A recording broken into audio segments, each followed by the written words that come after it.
इस वीडियो के बाद ना आपका दिमाग पूरी तरीके से खुलने वाला है। ज्यादा पढ़ना इंपॉर्टेंट नहीं है, रिवीजन करना बहुत ज्यादा इंपॉर्टेंट है, क्योंकि अगर आप 2 क्वेश्चन 4 क्वेश्चन बिना पढ़े चले गए ना तो वो पेपर में आपको इतना तकलीफ नहीं देगा, लेकिन आप बिना रिवीजन किए चले गए ना तो वो आपको बहुत ज्यादा तकलीफ देगा। क्योंकि क्या होता है ना, जब हम लिखते हैं ना तो हमारे दिमाग से सेंटेंस निकल जाता है या फिर वर्ड कुछ ना कुछ क्या होते हैं दिमाग से निकल जाते हैं। आप चाहे 2 टीचर से पढ़ लो चाहे 4 टीचर से पढ़ लो, ठीक है, कितना भी अच्छा पढ़ लो, लेकिन बिना रिवाइज किए अगर चले गए ना तो कुछ भी मतलब नहीं होगा पेपर में।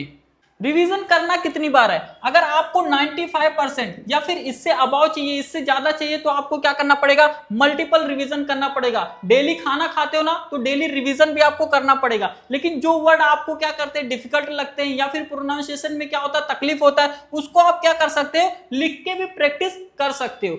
रिवीजन होता किसका है भाई, रिवीजन उसी चीज का होता है जो ढंग से कंप्लीट होता है, ठीक है। अगर आपका कोई चीज ढंग से पढ़ के कंप्लीट नहीं हुआ है, अगर उसको रिवाइज करने जाओगे तो वो रिवीजन नहीं कहलाएगा, उसको याद करना बोलते हैं। आपका पूरी तरीके से कंप्लीट नहीं है तो क्या आप रिवीजन करोगे। रिवीजन उसी चीज का होता है जो पूरी तरीके से क्या होता है, ढंग से कंप्लीट होता है। Best way to do revision, revision करने का सही तरीका क्या है, आपने जो नोट्स बनाया है या फिर जो आपके आंसर है उसको सिर्फ देखो मत। अगर आप सिर्फ उसको देखोगे ना तो आप क्या होगे, आपको सुस्ती आएगी और आप सो जाओगे। आपको क्या करना है, उसको फास्ट फास्ट रीड करना और अपने आप से क्या करना है, क्वेश्चन करना है। इससे आपका रिवीजन बहुत ही इजिली होगा। और आप ट्राई करना कि मन के अंदर रिवाइज करो। जब मन के अंदर रिवाइज करोगे ना तो उसको आप दुगनी स्पीड से पढ़ सकते हो। जैसे कि अगर मैं बोल रहा हूं मल्टीपल रिवीजन करना, ठीक है, अब जब मैं बोल रहा हूं तो मेरी एनर्जी भी ज्यादा खर्च हो रही है और मुझे थोड़ा समय भी लग रहा है, लेकिन जब अपने मन के अंदर यही चीज मैं बोलूंगा ना तो वो चीज मैं 2x स्पीड से बोल सकता हूं। रिवीजन करना कैसे है, पहले तो अपने फोन को साइलेंट करो, ठीक है, क्योंकि आज का जो सबसे बड़ा डिस्ट्रैक्शन का कारण है ना